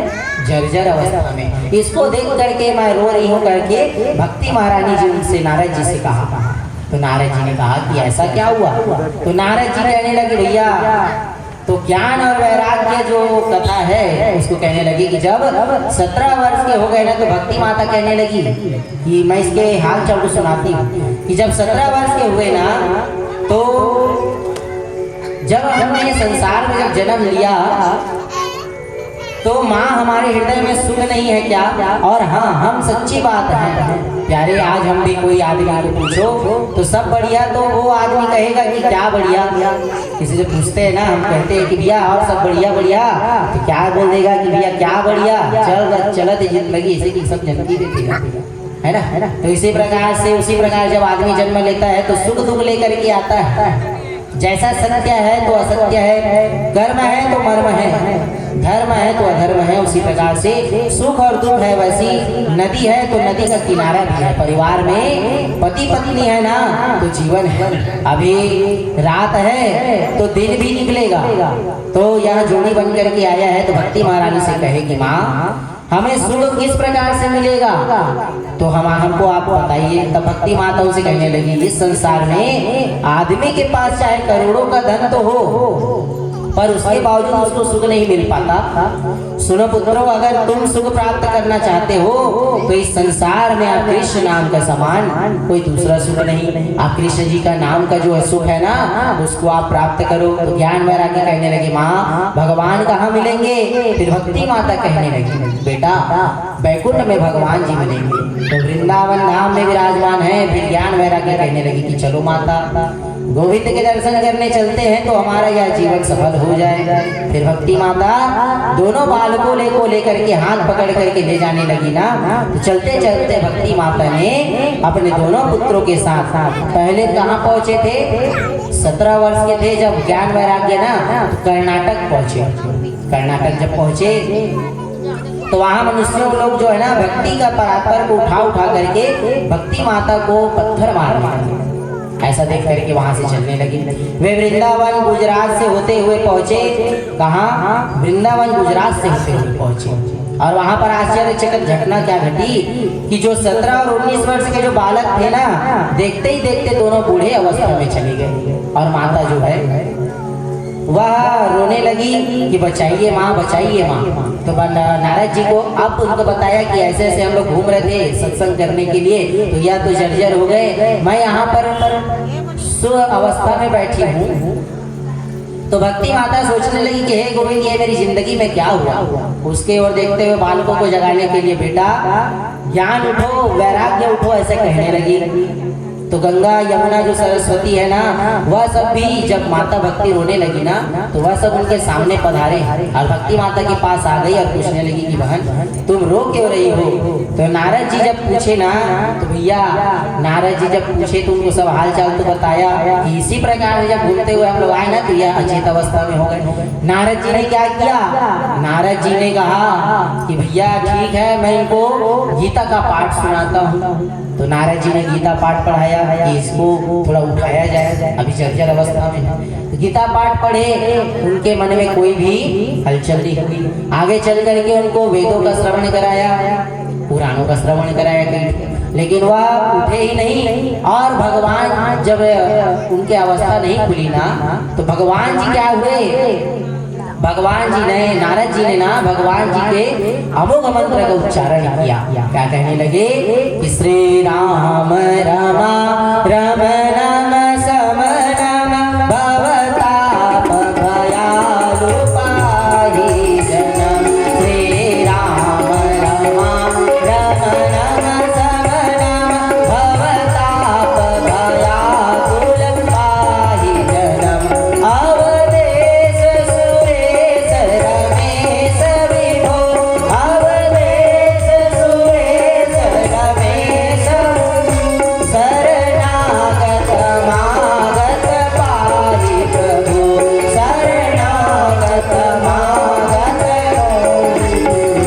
राजा राम सीता राम सीता राम, राजा राम सीता राम सीता राम, राजा राम सीता राम सीता राम। तो वह कहने लगे क्या कि ऐसा इस प्रकार से अमुक मंत्रों को जब सुनाया ना, तो ज्ञान वैराग्य में थोड़ी सी अवस्था जागी, लेकिन फिर से ज्ञान वैराग्य क्या हो गए, फिर से वह उसी अवस्था में चले गए। इसको देख करके नारद जी जो हैं बहुत दुखी हुए और अपना फिर दुखी का हालत को सुनाया ना, तो भगवान जी ने आकाशवाणी किया क्या कि नारद जी यह कब उठेंगे? जब आप सत्कर्म करेंगे। सत्कर्म करो कर करके आकाशवाणी हुई। नारद जी ने कहा भैया ये सत्कर्म क्या है? तो सत्कर्म क्या है? तो सत्कर्म करने के लिए नारद जी को कहा कि आप संग मतलब संतों का जो है वह आप संग करो।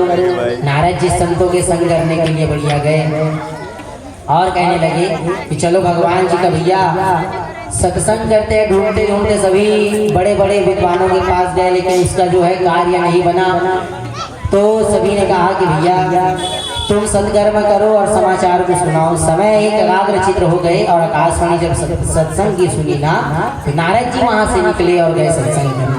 सत्संग करने गए ना, तो नारद जी गए सनक सनातन सनंदन और सनत कुमार जी के पास, सनकादि ऋषियों के पास, और ऋषियों जी को अपना हालचाल सुनाया कि ऐसा मेरा हालचाल हुआ, इसीलिए मैं खिन्न अवस्था में हूँ। तो कहा भैया कि आप सत्कर्म करो। तो सत्कर्म क्या है? आप क्या करो तब उठेंगे कि आप इनको क्या करिए, श्रीमद् भागवत जो कथा है ना, इसका आप श्रवण कराइए, तभी यह जो है वह क्या होंगे, चेत अवस्था में आएंगे।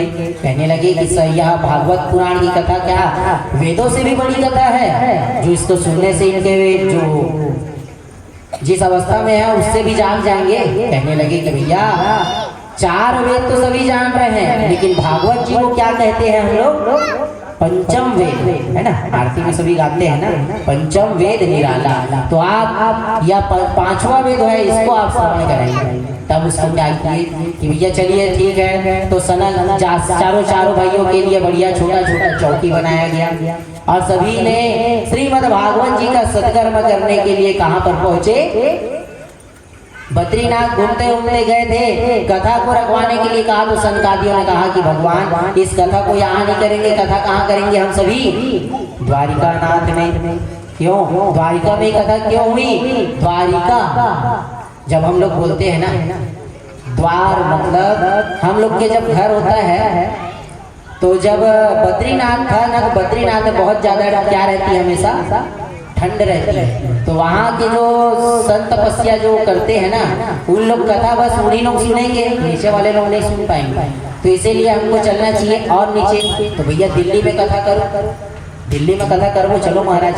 इधर नहीं भैया, दिल्ली में कथा करवाएंगे तो ऊपर के जो संत है वो क्या करेंगे? दिल्ली थोड़ी आएंगे, ट्रेन में बैठ जाएंगे, है ना। तो संत लोग कहाँ आएंगे? थोड़े से नीचे संत आ जाएं और हम लोग जो संसारिक मनुष्य हैं वह थोड़े से क्या हो जाएं? ऊपर चले जाएं। तो हम लोग सब मिल करके गए कहाँ? द्वारिका। द्वारिका में श्रीमद् भागवत जी के आयोजन हुई। कथा को करवाने वाले कौन? नारद महाराज जी। और नारद जी कथा करवाने वाले, कथा करने वाले कौन? सौनक आदि ऋषि, चार भाई। और कथा को सुनने के लिए कौन आई? भक्ति माता को कथा सुनाने के लिए इस कथा का संकल्प लिया। कथा जैसे ही प्रारंभ हुआ, कथा का संपन्न जैसे ही विराम हुआ, कथा जैसे ही विराम जब हुआ ना, तो ये काम प्रभु मात्रेण द्वारपालो हरे पुरा भूमौनि पतितौ सत्यो यत् कृपातः पुरं गते। तो जिस प्रकार से हरि जी की कथा जो श्रवण करता है ना, वह सभी प्रकार के कष्टों से दूर होता है। तो नारद जी बोलते हैं कि सनकादि मुस्कुराते हुए ना जब कथा को श्रवण करवाए, कथा को जब सुने, तो भैया भाग्योदयेन बहुजन्मा समर्जिते सत्संगम च लभेत मूर्खो यदा वै अज्ञान हेतु कृत मोहंधाका रना संविधाय हि ततो येतवेगः। इसी जन्म के भाग्य से ही नहीं, हमको भागवत जी की कथा एक जन्म से नहीं मिलती। भागवत जो हम लोगों का और कई जन्मों का जो पुण्य होता है ना, थोड़ा थोड़ा इकट्ठा करते हैं, तब हमको यह भागवत रूपी जो कथा है वह सुनने के लिए प्राप्त होती है। तो जब कथा है, नारद जी ने भगवान जी से इस कथा को श्रवण किया। कथा का जैसे ही 7वां दिवस हुआ, तो नारद जी ने 7वां दिवस बोला ना, 7वां दिवस की जैसे ही कथा संपन्न हुई, तो वहां पर भक्ति महारानी जी का आगमन हुआ। बोले भक्ति महारानी की जय। और भागवत जी का जैसे ही कथा संपन्न हुआ, तो भागवत जी कथा जब संपन्न हुए ना, तो जिस प्रकार से भागवत जी की कथा में आए, तो जो भक्ति महारानी जी के जो पुत्र हैं ज्ञान और वैराग्य, वह दोनों उस पंडाल में ही क्या करने लगे? नाचने लगे। और भक्ति महारानी जी मस्त होकर के नाचने लगी, वहां प्रकट हो गई। और नारद महाराज जी भी क्या करने लगे? जिस प्रकार से हमारे संगीत भाइयों जैसे है ना, बढ़िया बजा करके नचवाते हैं, उसी प्रकार से नारद जी भी सभी को नचाने लगे। भगवान जी, नारद जी जब खुश होकर के सभी भक्ति महारानियों के साथ जब नाची ना भक्ति महारानी से, तो उसी प्रकार से आइए हम सभी भी भगवत जी का नाम उच्चारण करके थोड़ा सा नाचे। तत्पश्चात कुछ समय के बाद आरती आप सभी करेंगे। थोड़ी करके राधा रानी को हमारी श्याम प्यारे को,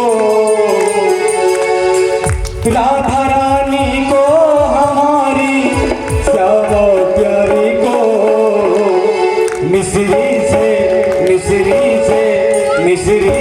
मीठो नाम हमारे राधा रानी को, मिश्री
इस भागवत रूपी कथा को श्रवण करके भक्ति महारानी ज्ञान वैराग्य के साथ नाचने लगी ना, तो उसी प्रकार से अब नारद जी कहने लगे कि इस भागवत जी के कथा को जिस प्रकार से श्रवण किया ना, तो कहने लगे, नारद जी पूछे कि यह भागवत जो है ना और कैसे कैसे लोगों को तार देती है। तो सौनक आदि ऋषियों ने कहा कि नारद जी इस कथा के बारे में तो भैया अति बहुत पावनी यह कथा है। यह कथा तो ऐसे ही मनुष्यों को, पापी को बस नहीं तारती, ये ऐसे को भी तारती है कि जो पूरा जिंदगी भर पाप किया हो और अंत में मतलब कोई समय तक भी कोई पुण्य ना किया हो, ऐसे को भी यह कथा तारती है। और तो और छोड़िए सरकार, यह कथा जो है ना प्रेतों को भी तार देती है ना। जो हम लोग के ये दूर दूर जा रहे हैं ना आवाज, जो भी कथा को सुन रहे हैं, तो जो प्रेत भी होंगे ना उसको भी यह कथा जो है सुनने से वह क्या कर देती है, तार देती है। तो इस कथा को प्रेत भी तार देती है। तो नारद जी कहने लगे, कैसे भैया, यह कथा सुनने से बताओ कैसे, प्रेत को कैसे तारी, इसके बारे में कोई है क्या एक आध चीज। तो कहने लगे कि अत्र ते कीर्यस्यामा इतिहासं पुरातनं यस्य श्रवण मात्रेण पापहि हानि प्रजायते। भागवत जी के महापुराण में ना चौथे अध्याय में 15वें श्लोक में कहने लगी, भैया हे ऋषियों, ये इतना सुंदर पावन इतिहास है कि इसके सुनने से भी सभी पाप जो है ना उसका शोधन होता है। तो पूर्व काल में तुंगभद्रा नदी के किनारे ना एक अनूप नाम का गांव था। वहाँ एक पंडित जी रहते थे। पंडित जी का नाम क्या था? आत्मदेव महाराज, है ना। तो आत्मदेव क्या है पहले इसको जाने। आत्मदेव मतलब जो हमारे आत्मा का देव है, वह हुआ कौन? आत्मदेव। और वह द्वितीय भास्कर समान बड़े विद्वान तो थे, सभी प्रकार की धन संपत्ति भी थी, और उनकी एक बहुत सुंदर पत्नी थी। और पत्नी जी का क्या नाम था उनकी? श्रीमती धुंधली देवी, है ना। तो जब धुंधली देवी उनका नाम था, पति देव जितने विद्वान थे ठीक उसी प्रकार से उनकी पत्नी क्या थी? जैसे पति देव थे उससे जस्ट उल्टा उनकी पत्नी थी। पति तो बहुत विद्वान थे, लेकिन पत्नी जो थी वो क्या थी? भगवान जी के पूजा पाठ में कोई भी ध्यान देती नहीं। कोई पूजा भी करता था ना तो उसको ही मना करती थी, अरे कहा पूजा जी चल ना टीवी देखो, नहीं जैसे कि कोई दूसरा देखे आ बन लेगा, चलो पिक्चर देखते। तो ऐसी थी। तो ना धुंधली देवी उनका नाम था, पैसा कौड़ी बहुत था। तो लोक वार्तारता क्रूरा प्रायसो बहुज पीली पालिका सुराजाग्रह कृत्येषु कृपणा कलह प्रिया। प्यारे इस कथा को श्रवण करने से पहले यह समझ भैया कि बाकी जो धुंधली देवी है वह कौन है भैया? जिसकी आत्मा में देवता का विराजमान होता है ना, वो होता है आत्मदेव। और जो मनुष्य संकट समान दुनिया के साकार रूपी संसार में भव सागर को आकर के मोह माया में पड़ जाता है ना, वह होता है कौन? धुंधकारी होता है ना। वो धुंधकारी है कि सब चीज धुंधला धुंधला दिखे उसको, वो धुंधकारी। और कथा सुन रहे हैं कौन सा आज? महात्मा की। तो एक है आत्मदेव, पत्नी है धुंधली देवी, पुत्र है कौन उसका? धुंधकारी। और एक है कौन सा? गौकर्ण जी, है ना। तो इस प्रकार से गौकर्ण कौन हुए? गौ के समान जिसकी कर्ण है और जिस भी मनुष्य का हो वही गौकर्ण होता है। और तुंगभद्रा नदी जो बोले ना वो कौन है? कल्याण करने वाला भद्रा नदी जो है ना, वह श्रीमद् भागवत रूपी ज्ञान यज्ञ जो हम या गंगा में बैठे यही है तुंगभद्रा नदी। तो बात बताइए भैया, कहने लगे कि कथा श्रवण करने मात्र से हमारा कल्याण होगा। इसी प्रकार से तुंगभद्रा की कथा है, यह कथा है गौकर्ण जी की कथा। और अनूपनगर में आत्मदेव समस्त 4 वेद 6 शास्त्रों के जब ज्ञाता थे ना, देवी जो है बहुत उनको लड़ती थी, क्योंकि उसके पास सब चीज था। लेकिन आदमी दुखी क्यों होता है? जब उसके पास कोई आने वाला संतान ना हो, वंश चलाने वाला कोई ना हो ना, तो उससे बड़ा दुख किसी के पास नहीं है, ऐसा सोचते हैं। लेकिन नहीं भैया, संतान नहीं हो फिर भी तो चलेगा, लेकिन मन में अगर भक्ति ना हो तो नहीं चलेगा। बोलिए राधे राधे। तो इसीलिए भले संतान ना हो, धन ना हो, दौलत ना हो, लेकिन मन में श्री कृष्ण जी के लिए प्रेम सदा हो। तो वह भैया कहने लगे कि उनकी पत्नी इसलिए लड़ती थी कि मेरे पास कोई संतान नहीं है, कह के बार बार लड़ती थी उससे। एक बार जब फिर लड़ाई करे ना तो आत्मदेव जी बहुत दुखी हुए और कहाँ निकल गए कि अब मैं घर परिवार में नहीं रहूंगा। कई लोग हम लोग होते हैं, जब घर में ज्यादा लड़ाई झगड़ा हो जाता है ना तो पति देव लोग क्या बोलते हैं, या कोई भी क्या बोलते हैं कि अब के घर से मोर मन उठ गएगा, अब मैं नहीं रहूँ घर में। तो कहाँ जाओगे जी? कहाँ जाऊँगी थे? अब मैं जंगल में जाऊँ, बाबा बनूंगी। तो बाबा बने वरना भैया जंगल में जाए की आवश्यकता नहीं है। बाबा बनना है तो कहाँ बनना है तोला? ये दे आज हम सब में बैठे हैं, नहीं ये में जितना आदमी सब बैठे हैं सब बाबा हरण काबर। आज हमारे में काबर बैठे सब जन है। सबके आज के टाइम में काकरो घर में कुछ काम नहीं है, ऐसे काकरो घर में नहीं है, सबके घर में काम है। तो सब अपन काम लग कुछ छोड़ करके अगर बैठे हैं तो हम सब काम हो गए नहीं कर लिए, सब बाबा बन गए। तो बाबा बनना है तो कहाँ आओ? या 7 दिवस की कथा में आओ, सब जगह बाबा बना दे। तो कोई ज्यादा दुखी रही ना, ज्यादा घर में लड़ाई झगड़ा होते तो सब आकर के कथा का श्रवण करो, सब बाबा बनो, है ना। बोले कृष्ण के नैया लाल की जय। तो और कहने लगे क्या बोलते हैं ना, सभी बोलते हैं कि कोई तन दुखी कोई मन दुखी, है ना। सभी बोलते हैं कोई तन से दुखी है, कोई मन से दुखी है, तो को धन बिन रहत उदास, और थोड़े थोड़े सब दुखी और सुखी राम को दास। तो जो है थोड़े थोड़े तो सब दुखी हैं, लेकिन जो सबसे ज्यादा सुखी है वो कौन? राम जी के या कृष्ण जी के जो दास है। तो इसीलिए हम सबको दास बनना है, तभी हमको सबको सुखी मिलेगा। तो आकर के ना जब हम किसी से भी पूछेंगे भैया कि आप ना मनुष्य क्या कहेगा कि आप सब बढ़िया है, तो कहने लगते हैं कि हाँ भैया बढ़िया है, ऐसा तो मन में सोचता है। तो संत के चरण में जो है ना, हमको सभी को कहाँ चाहिए? बाबा बनना है तो संत के चरण में जाना चाहिए। तो संत के चरण तो होती है खास, संत के चरण तो होती है खास, और मिटते हैं कष्ट सारे कष्टों के वास। उनके पास ना सभी कष्टों के जो है वह कष्ट जो है वो मिट जाते हैं। इसीलिए संतों के जब ज्यादा दुखी हैं तो संतों के आकर के पैर के पास बैठना चाहिए।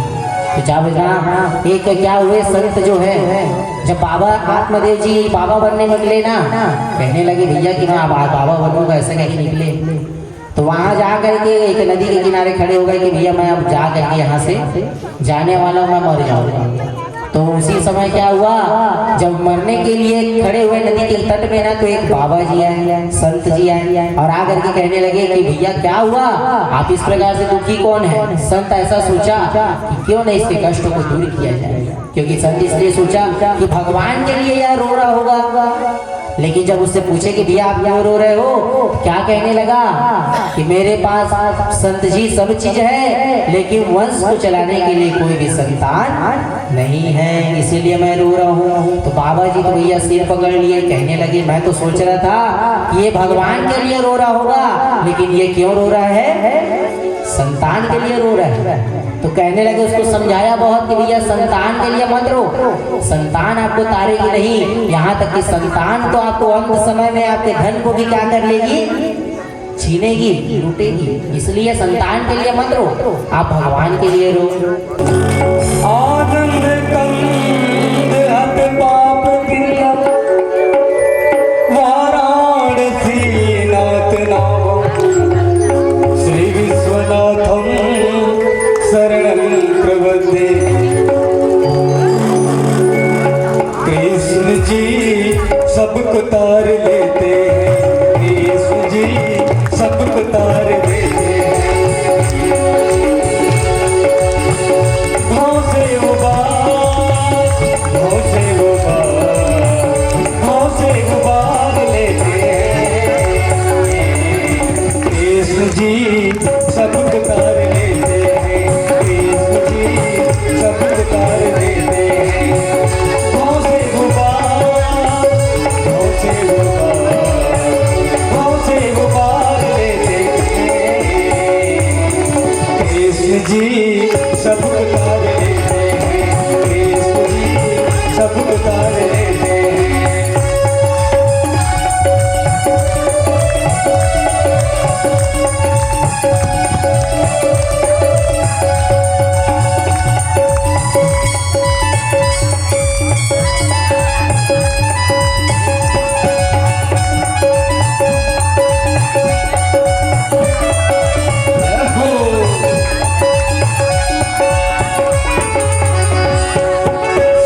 जी सब उतार लेते हैं, राम जी सब उतार लेते हैं। भाव से वो बात, भाव से वो बात, भाव से वो बात लेते हैं। कृष्ण जी सब उतार लेते हैं, कृष्ण जी सब उतार लेते हैं, कृष्ण जी सब उतार लेते हैं। आइए चलिए सभी खड़े होकर के श्री भागवत जी की आरती में सभी प्रवेश करें। सभी भागवत जी की आरती में बढ़िया सेवा करते हुए सभी आरती प्रारंभ करें। जय श्री राधे। हरिओम, जय श्री राधे। श्री राधे, श्री राधे। हरिओम, जय श्री राधे। श्री राधे, श्री राधे, श्री राधे। ओम चंद्रमा मनसो जातो सूर्यो जायता स्वत्रां वायस्य प्राणस्य अग्निर्जायता। श्री भागवत भगवान की है आरती, पापियों को पाप से तार दे।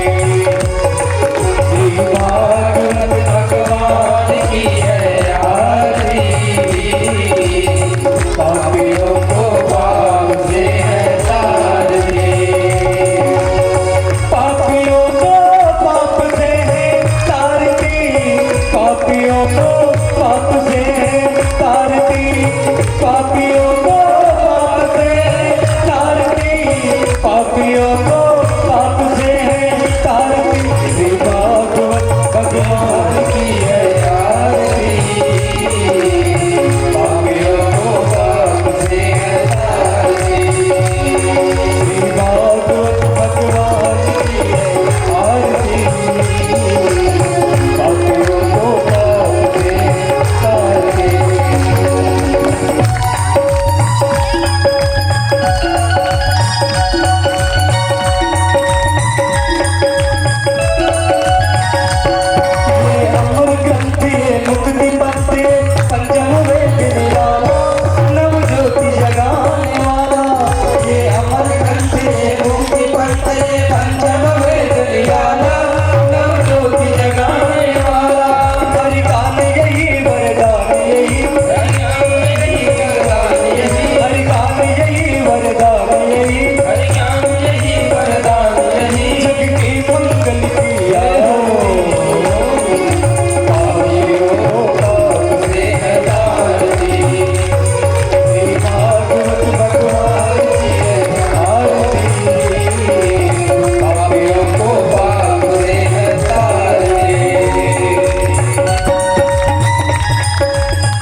ओम शांति शांति शांति शांतिर्भवतु सर्वार्षद्वान्तर्भवतु। हरि ओम मा श्री ज्वालामालिन्ये नमः। श्री तेजपुरुषाय नमः। श्री बालकृष्ण बलेभ्यो नमः।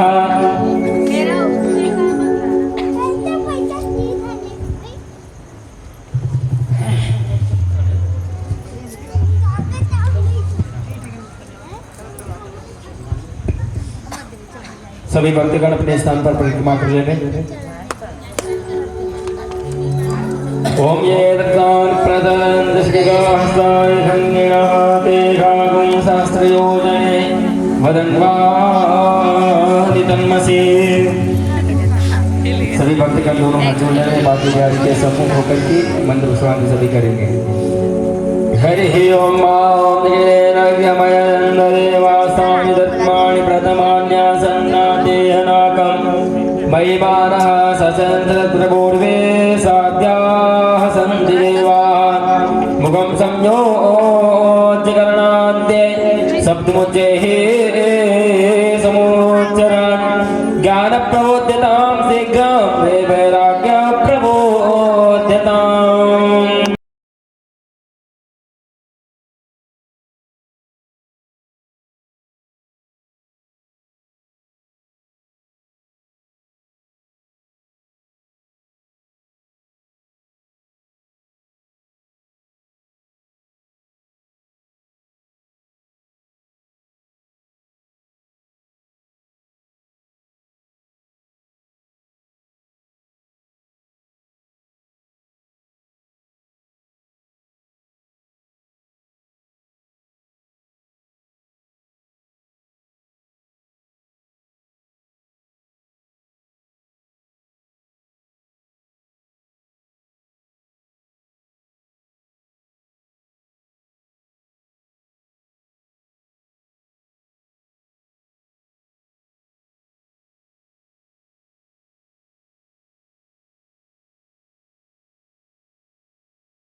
कर्मणोगति विवेकं तो समासाद्य संसारमा